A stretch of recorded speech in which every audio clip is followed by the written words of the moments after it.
Hello guys, আশা করি তোমরা সবাই ভালো আছো। আজ একটি নতুন ব্লগ ভিডিও নিয়ে চলে এসেছি। আর এখন ব্রাশ নিয়ে বেরিয়েছি। তো সকাল থেকে উঠেছি, অনেকগুলো কাজ করতে হলো, দিয়ে এই ব্রাশ নিয়ে বেরিয়েছি। এদিকে বাবা পান তুলছে। আমার বর এসছে কাল সন্ধ্যাবেলা এসছে। তো ও তো এখন চলে যাবে, ও থাকবে না। এখন বর্ষাকাল তো, তার জন্য পানগুলো সুন্দর হয়েছে, একবার কচি কচি পাতা হয়েছে।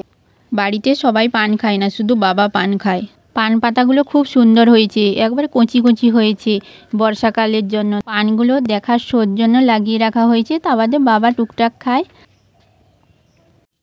আমাদের বাড়িতে দুটো বাতাবি লেবুর গাছ রয়েছে, আর বাতাবি লেবু প্রচুর হয়েছিল। এই যে কিছুদিন আগে যে ঝড়টা হলো, সেই ঝড়ে প্রায় সব পড়ে গেছে, আর মাত্র 4টা ছিল।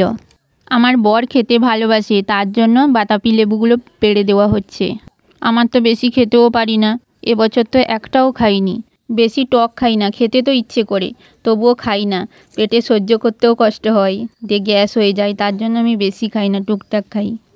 এবছর বাতাবি লেবুগুলো তাড়াতাড়ি পেকে গেছে, না হলে সব দিন সেই কালী পুজোর পরেই পাকতো। এবছর দেখছি এই বর্ষাকালেই পেকে গেছে। একটা বাতাবি লেবু রাখা হলে ওটা বড় দিদি এলে খাবে বলেছে। ও তো বাইরে থাকে, তার জন্য ও এলে একটা বাতাবি লেবু খাবে বলেছে। ঝড়ের সময় যে বাতাবি লেবুগুলো পড়ে গিয়েছিল, সেগুলো অনেক বড় বড় ছিল। কিছুগুলো লোককে দেওয়া হয়েছে, আর কিছুগুলো পচে গেল, ফেলে দিতে হলো। তোমরা কে কে বাতাবি লেবু খেতে ভালোবাসো অবশ্যই কমেন্ট করো। আর যদি তোমরা খেতে চাও, আমার বাড়ি চলে আসো। এখন চা বসিয়েছি, আর বরের জন্য চা বানাচ্ছি।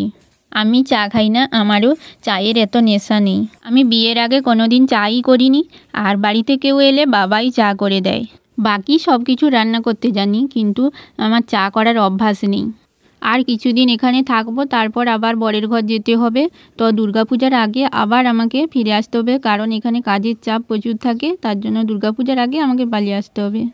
এদিকে আমার চাও হয়ে গেছে, আজ বর খেয়ে বললো ভালো হয়েছে। তো গাইস, কালকে বর এসেছিল, কাল সন্ধ্যাবেলা এসেছিল, দিয়ে আজকে আর থাকবে না বলছে, ও বাড়ি চলে যাবে। তো কিছু বলতে চাই তোমাদের। চ্যানেলটাকে সাবস্ক্রাইব করুন, কাছে থাকুন সবাই, এটাই চাইবো। এবং লাইক, শেয়ার এবং ফলো করুন। ঠিক আছে, ভালো থাকবেন সবাই, দেখা হচ্ছে নেক্সট ব্লগে। এখনও চলে যাচ্ছে, তো কিছু খেলো না, ও শুধু চা খেয়ে বেরিয়ে যাচ্ছে। সাবধানে যাবে।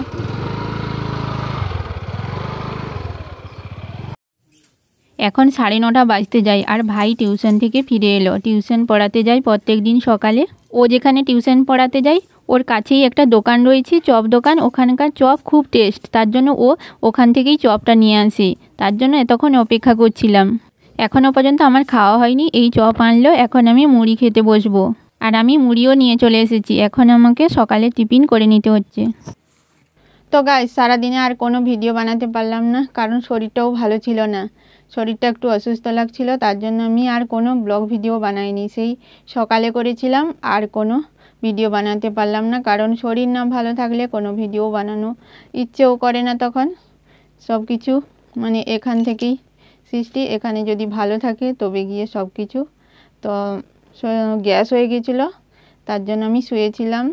দুপুরে খাওয়ার পর থেকে আমি শুয়েছিলাম। তারপর এখন রাত হয়ে গেছে, আর রাতে এখন একটু ভালো লাগছে, তার জন্য এখন আমি রাতের খাবার খেয়ে নিয়েছি। তারপরে আমি আর বেশি দেরি করব না, শুয়ে যাব। তো ভিডিওটা এখানে এন্ড করে দিচ্ছি। যদি ভালো লাগে লাইক, শেয়ার আর কমেন্ট করো। আজকের মতো বাই বাই।